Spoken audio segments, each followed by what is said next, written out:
pertama saya ingin mengucapkan terima kasih kepada sekolah SMA N1 Kota Tangerang Selatan yang sudah mengundang kami untuk dapat mengisi materi pada hari ini. Assalamualaikum warahmatullahi wabarakatuh. Waalaikumsalam warahmatullahi wabarakatuh. Selamat pagi teman-teman semua dari SMA N Kota Tangerang Selatan. Apa kabarnya nih teman-teman? Baik ya semua ya? Alhamdulillah baik. Alhamdulillah baik, Bang. Alhamdulillah baik, Kak. Saya sengaja manggil sebutan adik-adik dengan teman-teman karena teman-teman semua di sini kelas 12 ya semua ya. Iya. Nah, karena teman-teman semua di sini kelas 12 berarti sudah punya KTP semua ya. Sudah punya KTP semua belum? Udah, Kak. Saya baru bikin, Kak. Oh, kamu baru bikin? Iya. Bagus. Nah, karena semua sudah buat KTP, nah itu tandanya teman-teman itu sudah bisa ngajuin pinjaman di Kredivo ya. Waduh. Pinjol. Boleh. Itu tandanya teman-teman itu sudah bisa menggunakan hak pilih teman-teman untuk nyoblos di pemilu 2024. Nah, sebelumnya perkenalkan dulu, saya Adik Rizky dari Humas KPU Kota Tangerang Selatan. Saya kemari untuk mengajak teman-teman untuk seperti judul presentasi saya hari ini, pemilih baru area 12. Jadi tujuan saya untuk melakukan penyuluhan pemilu kepada teman-teman semua pemilih baru.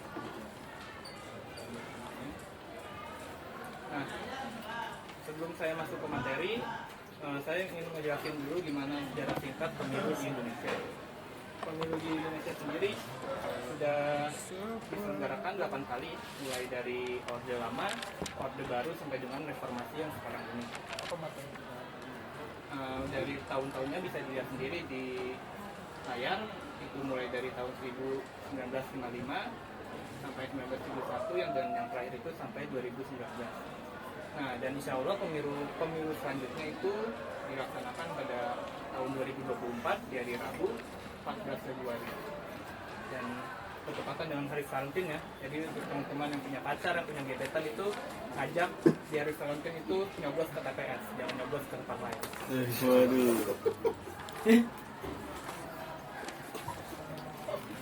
Sebelumnya, sebelum masuk ke materi, kita flashback dulu ke pemilu tahun sebelumnya. Di pemilu tahun sebelumnya itu pada pemilihan presiden dan wakil presiden terdapat dua pasangan calon. Yang pertama ada presiden petahana Bapak Joko Widodo dan Bapak Kiai Haji Ma'ruf Amin, dan yang kedua ada Bapak Prabowo Subianto dan Bapak Sandiaga Uno. Sedangkan untuk partai politiknya ada 14 partai politik, dan bisa dilihat di layar untuk nomor parpol dan nomor ininya secara berurutan, mulai dari nomor urut 1 ada PKB, Gerindra, PDIP, Golkar, Partai Nasdem, Partai Garuda, Partai Berkarya, PKS, Perindo, P3, PSI, PAN, Hanura, dan yang terakhir Partai Demokrat. Perlu diketahui pada 2019 kemarin itu adalah sebenarnya partai ulangan Jokowi versus Prabowo di 2014, di mana saat itu Pak Jokowi berpasangan dengan Yusuf Kala di nomor urut 2, sedangkan Pak Prabowo Subianto berpasangan dengan Hatta Rajasa. Sekarang kita masuk ke rutin. Perlu diketahui teman-teman, dalam pemilu ini hak politik teman-teman itu dijamin oleh undang-undang. Tepatnya pada Undang-Undang Dasar 1945 pasal 28 tentang hak warga negara. Disebutkan bahwa di pasal 28E ayat 3, setiap orang berhak atas kebebasan berserikat, berkumpul, dan mengeluarkan pendapat. Di urgensi nomor 2, yaitu memilih pemimpin yang bersih dan berintegritas. Nah, pemilu ini dalam sistem demokrasi merupakan salah satu cara untuk mencari pemimpin. Nah, gimana caranya mencari pemimpin yang bersih dan berintegritas? Teman-teman itu harus memiliki literasi politik yang bagus untuk memilih pemimpin yang berintegritas. Jadi harus diketahui track record dan latar belakangnya sebelum memilih si calon pemimpin itu lewat pemilu. Urgensi nomor 3 yaitu menentukan arah kemajuan bangsa untuk setidaknya 5 tahun ke depan. Bayangkan ya teman-teman, dalam satu hari suara teman-teman itu bisa menentukan arah kemajuan bangsa minimal 5 tahun ke depan. Jadi akan sangat disayangkan kalau teman-teman itu tidak memilih atau golput di pemilu yang akan datang.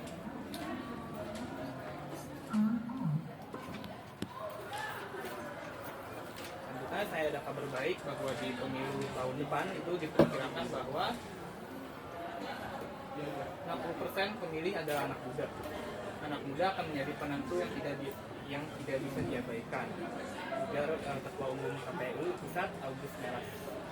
Jadi akan sangat dipercayakan pada teman-teman ini kaum milenial kalau tidak memilih, karena generasi teman-teman ini kaum milenial akan menentukan arah pemenang atau mungkin arah kemajuan bangsa untuk ke depan.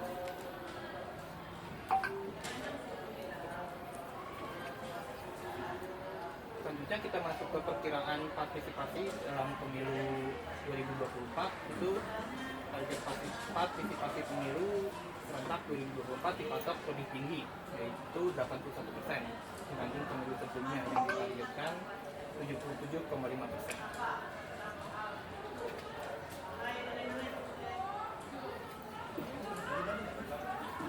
Nah, sekarang kita preview dulu nih, bakal ada apa aja di 2024. Nah, sejauh ini sudah ada 3 calon presiden yang sudah menguap. Yaitu yang pertama ada Bapak Prabowo Subianto, yang kedua ada Bapak Anies Baswedan, yang ketiga ada Bapak Ganjar Pranowo.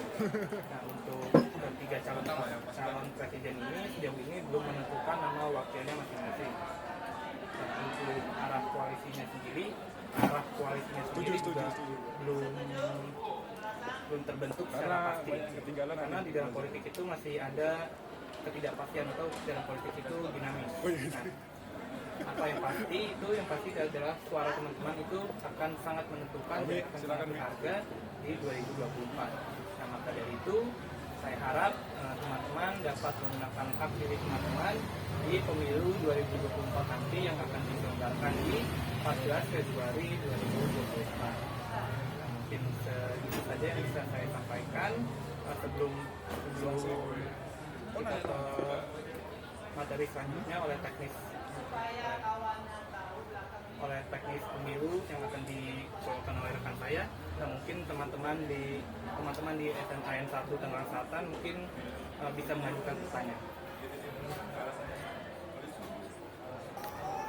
Oke, kamu kayaknya di belakang tunjuk tangan, boleh? Saya ingin bertanya, gimana sih kita tahu kalau kita udah masuk ke daftar pemilih? Gitu, Bang. Makasih, Bang.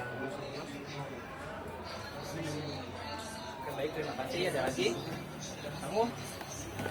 Boleh. Bang, sebelumnya terima kasih. Saya izin bertanya terkait tadi apa telah disampaikan tentang pemilu. Nah, gimana sih nanti caranya kita nyoblos di dalam surat suara itu? Nah, itu saja. Terima kasih. Kamu? Ya, nanya dulu bang. Boleh. Oke, ini kan kita baru punya KTP nih. Terus apa aja sih bang yang perlu dibawa kalau mau nyoblos gitu? Ada lagi? Ya, perkenalkan nama saya Muhammad Zidan dari kelas 12 IPS 3 ya. Saya ingin nanya, kalau misalnya kita masih bingung paslon yang ingin kita pilih, aspek-aspek apa aja sih yang dilihat biar kita makin yakin gitu, biar pilihnya si paslon itu. Terima kasih. Oke. Mungkin akan saya jawab dulu ya. Udah ketahuan nih gimana teman-teman ini sangat semangat itu untuk nyoblos. Untuk pertanyaan pertama, gimana caranya kita tahu kalau kita masuk ke DPT ya? Mungkin akan saya langsung contohkan di laptop saya. Setuju atau tidak setuju, kasih alasan. Jangan dilihat yang ini, nanti lama nulisnya. Nomor absennya aja, Bu. Ya. Ya.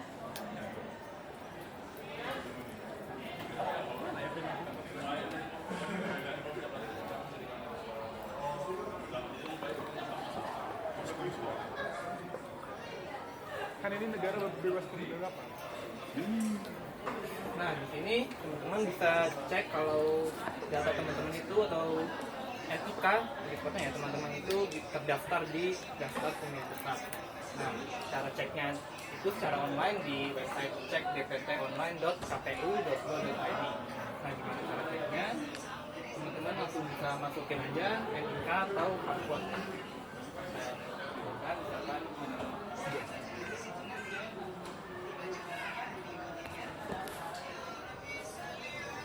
90% tidak setuju.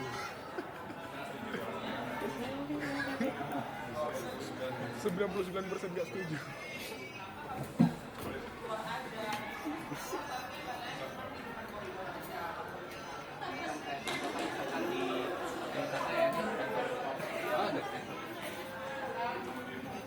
Nah, ini hasil dari pencarian di website cek dpt.online.kpu.go.id. Kita lihat di mana data teman-teman, ada nama, ada NIK, dan tempat pemungutan suara atau TPS yang teman-teman terdaftar. Mungkin di pertanyaan kedua gimana? Tadi emasnya ya? Iya, saya. Gimana caranya itu nyoblos di kotak suara? Sebenarnya simple. Sebenarnya ini akan dijelaskan oleh rekan saya di materi teknis dulu, tapi akan saya jelaskan dulu secara singkat. Sebenarnya di dalam kotak suara itu kan ada kotak ya, ada kotak itu di bagian atasnya ada nomor urut dan foto pasangan calon. Nah, kamu untuk semua itu bisa coblos di dalam kotak. Pokoknya tidak boleh di luar kotak, mau di foto pasangan calon atau di nomor urut pasangan calon. Nah, di situ suara teman-teman itu sah atau dihitung. Gimana kalau teman-teman itu nyoblosnya di luar kotak? Nah, itu suara teman-teman itu tidak dihitung. Jadi akan salah ya, salah untuk nyoblos kayak gitu, jadi tidak dihitung. Nah, pertanyaan berikutnya itu apa sih yang dibawa? Apa yang dibawa dalam saat nyoblos nanti? Sebenarnya teman-teman itu nggak perlu bawa apa aja. Ya, sebenarnya teman-teman itu perlu bawa status. Itu biasanya akan diberikan surat undangan oleh RT RW. Di surat itu akan menginformasikan bahwa teman-teman itu akan dijadwalkan di nyoblos jam berapa sampai jam berapa. Betul, karena untuk menghindari antrian dan sebagainya. Apakah ada persiapan khusus? Sebetulnya tidak ada persiapan khusus, dalam arti teman-teman itu tidak perlu membawa apapun. Dan teman-teman datang ke TPS, mengantri, mengisi biodata dan langsung ke bilik suara. Sabar Bu, saya Di lama dalam nulis bilik Bu. suara itu Enggak nanti pendek. akan ada kotak suara dan ada alat nyoblosnya. Biasanya itu paku. Nah, teman-teman di dalam bilik suara itu tidak boleh memfoto atau mengabadikan bukti. Misalkan teman-teman itu nyoblos satu pasangan calon tertentu dan difoto. Nah, itu tidak boleh karena itu bisa mengindikasikan bahwa suara teman-teman itu bisa jadi dibeli dan itu foto tersebut bisa jadi buktinya. Bang, kalau misalnya foto instastory pas lagi sebelum nyoblos gimana Bang? Boleh nggak Bang? Nah, boleh banget itu. Biasanya abis nyoblos itu kan dicap ya, printingnya ya. Iya bener Bang. Nah, itu boleh banget. Dan biasanya itu kalau setiap pemilu itu ada hashtag atau sebuah tren, ada tren tertentu untuk meramaikan pasca pemilu. Ya, pasca suara. Bang, tadi kan kalau misalnya nyoblos di luar kotak suara itu kan nggak dihitung Bang suaranya. Berarti itu sama dengan kayak waktu itu, soalnya pernah om saya nggak nyoblos sama sekali. Jadi hanya masuk habis itu nggak nyoblos tuh. Berarti nggak kehitung juga sama Bang. Ya, itu nggak kehitung juga karena nggak ada yang coblos. Jadi untuk saya ulangi lagi ya, harus di dalam kotak suara.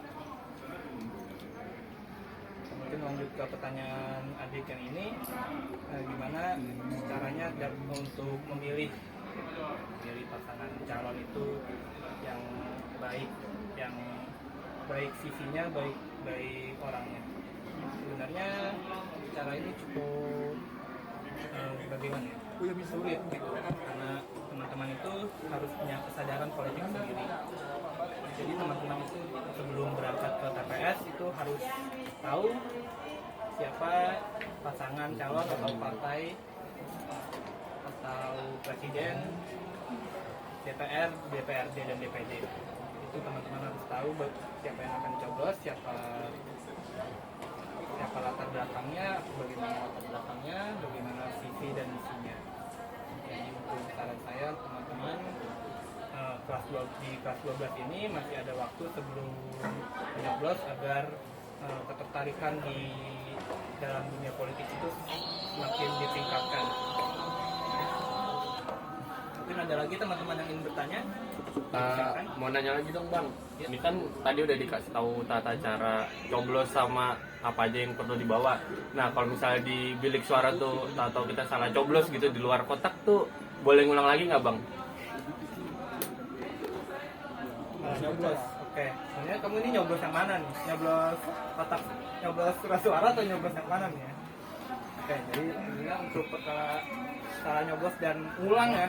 Tadi pertanyaannya intinya di ngulang ya. Iya, boleh ngulang lagi nggak tuh bang? Sebenarnya itu Suasana perang. sebenarnya itu kalau bicara ngulang atau tidaknya itu sebenarnya nggak bisa. Tapi suara kamu itu bagaimana itu sah atau tidak. Jadi mau perkara misalnya kamu itu salah ngira antara misalkan paslon nomor urut 1 dan paslon nomor urut 2 itu sebenarnya salah kamu sendiri ya, bisa dibilang ya, bagaimana kamu itu salah memilih gitu. Nah, bagaimana suaranya selama nyoblosnya di dalam di dalam kotak itu yang sudah disediakan, kamu bisa nyoblos di nomor urut atau di foto pasangan calon. Nah, itu suara kamu dihitung sah. Dan kalau nyoblosnya di bar kotak itu tidak sah. Nah, bagaimana kalau kamu nyoblosnya berkali-kali gitu ya, kayak orang nyantet? Nah, itu Ya bang, kali aja bisa dihitung 2 gitu suaranya bang. Nah, kita nyoblosnya berkali-kali bang. Nah, itu konsepnya nggak begitu. Jadi itu sebenarnya suara tetap sah selama di dalam itu, tapi kalau dihitung 2 itu enggak ya. Jadi untuk satu istilahnya one person one vote. Mungkin ada lagi? Bang, kalau misalnya kita lagi nyoblos nih, terus tiba-tiba kertasnya itu sobek sampai luar kotak suaranya itu tuh tetap dihitung atau nggak dihitung juga bang? Baik, kalau perkara suara sobek bisa diminta untuk ganti surat suara oleh petugas TPS nanti. Nah, biasanya itu akan ada petugas yang membantu, bisa dari ketua TPS-nya ataupun dari Bawaslu yang mengawasi. Ada lagi? Sudah bang, sudah cukup bang. Sudah sepertinya. Udah bang, udah jelas. Sudah cukup bang. Teman-teman udah jelas belum? Oke, sudah jelas ya. di bawah itu. Jadi Yang bawah jembatan untuk yang terakhir mungkin saya akan memberikan closing statement. Sebenarnya pemilu ini itu bisa jadi ajang yang sangat penting, event yang sangat penting untuk bangsa ini, dimana dalam satu hari arah pembangunan atau arah kemajuan visi bangsa itu ditentukan. Indonesia itu merupakan negara demokrasi terbesar di dunia dengan berbagai macam suku, bangsa, ras, dan agama, dan suara dan wilayah yang sedemikian luas. Kita sebagai warga negara yang baik seharusnya itu dapat menyukseskan pemilu. Pemilu juga merupakan sebuah implementasi dari dasar negara Indonesia, Pancasila, tepatnya sila keempat, itu memuat tentang permusyawaratan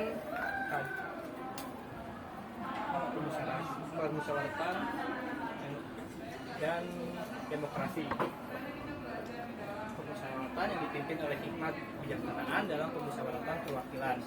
Nah, implementasi dari nilai Pancasila itu diimplementasikan dalam pemilu ini. Jadi untuk harapan saya teman-teman semua di sini dari SNAN 1 Kota Tangerang Selatan semuanya dapat memilih menggunakan hak suara teman-teman di Saya bisa turun. pemilu nanti. Which is literally akhirnya saya bisa turun. Baik, segitu saja. Mungkin akan presentasi selanjutnya akan tingkat teknis dulu akan dijelaskan oleh Pak Which Bambang. is prut prang put put put.